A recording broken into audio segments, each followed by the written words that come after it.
Good morning, YouTube. Today is March 7th, 2012, and this is your Super Tuesday Fraud Report. I was up last night following the GOP primary results as they came in, and I'm shocked that Ron Paul hasn't won a state yet. And I think it's apparent that there's voter fraud going on in many states. I was looking for more information about the events of Super Tuesday to see, was there fraud in those primary elections, because it seems like there was, and it's kind of hard to tell so early in this yet. But I went over all the other states that we've gone through so far, and there's been voter fraud in almost every one of these states. I'm just going to go over it right now, and I'm also going to let you know, too, that Sheriff Joe Arpaio from Arizona came out and said that Obama's birth certificate is, in fact, fraudulent. And having looked at it in Photoshop and seeing the different layers there, I agree with them. But we're going to go to the voting fraud first. Let's start with Iowa. Iowa was originally declared to be Romney, the winner, and then it was declared to be a tie, and then it ended up with Rick Santorum winning. And I was just looking online. I actually put together a playlist too called Voter Fraud 2012, and it kind of shows some of this. But there's people in Iowa saying, like, I was at the caucus, I counted it, and I wrote down the numbers and I posted them on Facebook, and then the next day, the numbers had changed, and, all of a sudden, Rick Santorum won. But it's just suspicious. Like, first they declared Romney won, and then they gave it to Rick Santorum. Florida actually moved their primary up. And because of that, they were penalized. From 99 delegates, they cut that in half to 48. And this whole system is a joke. Letting the GOP, the Republican Party, run this is why you have so much fraud here. But they don't even know. Is it a winner-take-all state, or are they dividing it up, or how are they doing that?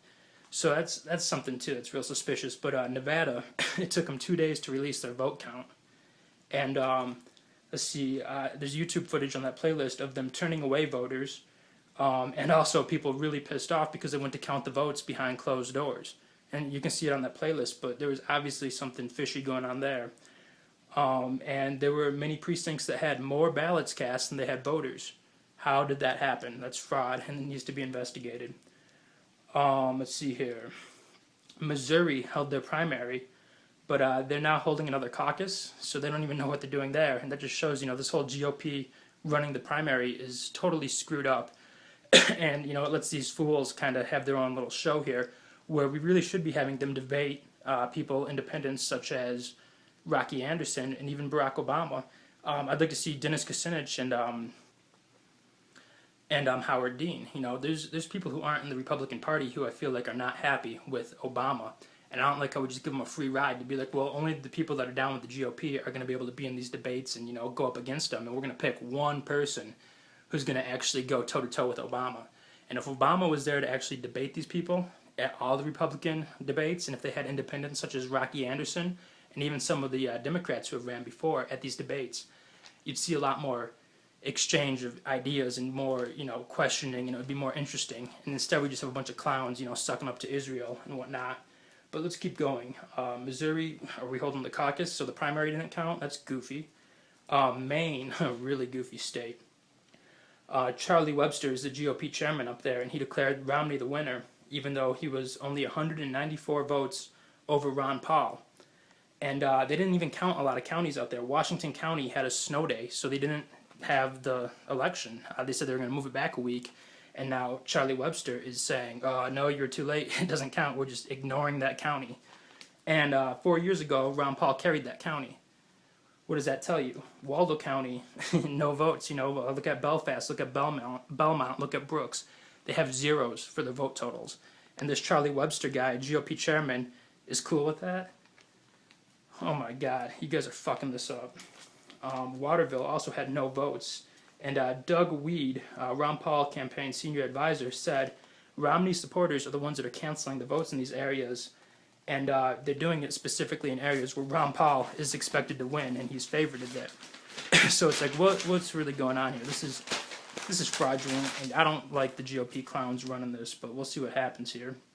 South Carolina, the DMV director, Kevin Schwedo, counted, or he got the list of recently deceased people and compared that to ballots casted, and he found 956 dead voters voted in that election. That's fraud. and it needs to be investigated. New Hampshire. People went in and got a ballot using names of recently deceased. You can see that on YouTube. I don't know what happened, if it was fraudulent or not, but we have real problems that need to be fixed before the actual presidential election. And also on that playlist here, I have video of Michigan, and it's Mitt Romney speaking at Ford Field to an empty Ford Field, like a couple chairs set up, I don't know, maybe 100 people there, and then Ron Paul in a packed auditorium, just to show you, this is fraudulent. There's more people supporting Ron Paul than the mainstream media wants you to know, and they're doing everything they can to marginalize him. But let's see here. Yeah, after the Arizona debate, I have on that playlist too, CNN's John King tells Anderson Cooper that Ron Paul is second in the delegate count. He kind of phrases it like Ron Paul's saying it, but they don't question it, so we don't even know. Like, this delegate count is a joke. The whole process is a joke. You got some states are winner take all, some aren't. Some states don't even know, are we having a primary, are we moving it to the caucus, or Florida's moving it up so they're getting penalized. If I was living in Florida, I would be pissed that half of our delegates just got dropped because the GOP tried to move it up. And the reason that they gave for doing that was they thought that, this would be more about momentum. So if we moved it up earlier, they're just playing games pretty much. They think, oh, whoever, Florida's going to support, let's put it in earlier and it's worth the penalty. Like, why do we let the GOP run this? They're corrupt. Why do we let them run our elections? Why do we let them pick one candidate to challenge Obama? We should have a free-for-all. There's no reason for this party shit to happen. Party shit to happen. Put the independents up to debate them. Put Obama in the debate too. Make him defend his positions in front of these candidates. That will make this interesting. We let CNN run this, and it's a goofy joke, but it's a mess. And looking at it here, Idaho, I watched Ron Paul speak. He did real good. It looked like he had a real enthused crowd. I mean, this 70-something-year-old man is a rock star, and he's got all these kids cheering, Ron Paul, Ron Paul. There's energy here. And the media can't marginalize this much longer. Like, this voter fraud is going to be investigated. And I want to move on to talk about Sheriff Joe Arpaio. He called out Obama's birth certificate, and I know that's a fraud. Like, what? This shit is about to hit the fan, people. There's links below. I have a friend with Canadian and Iranian citizenship, and I was just talking to him tonight too.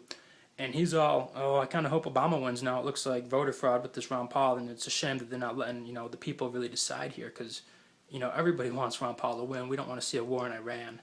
But we're talking about the APEC conference, and Obama kind of, oh, well, what's he giving Israel here? We got your back thing, but, I can't even explain it. Netanyahu thinks that, if they even have the capability, we need to attack. And Obama says, we'll go in when they actually develop a weapon. But here's the problem. Obama could not have got elected without the support of the mainstream media and Israel. He kind of came out of nowhere, and they were all behind him. Oh, we're going to have a black president. It's going to be great, blah, blah, blah. And now Obama's caught in a hard spot, because here's what really happened.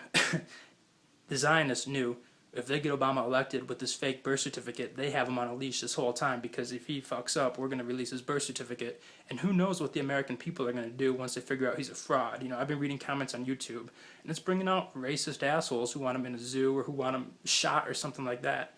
And really, we just got to prosecute this. I don't care what happens to him. We got to get him out of office is the main thing. That's it. But now Obama is caught between Israel and the American people who want him fucked up for fraud. And that's a shitty situation, because, it's all cool right now, and, all these Zionists can act like, oh, we hate Obama, we don't like him. But look who they're getting to run against him. It's an act. They love Obama. He wouldn't be in office if it wasn't for them. And when it comes down to it, he's got the Zionists back. So watch what happens here. Israel is probably going to attack Iran before the election, or some crazy shit is going to happen. But Obama needs to go, and I don't think he's an American.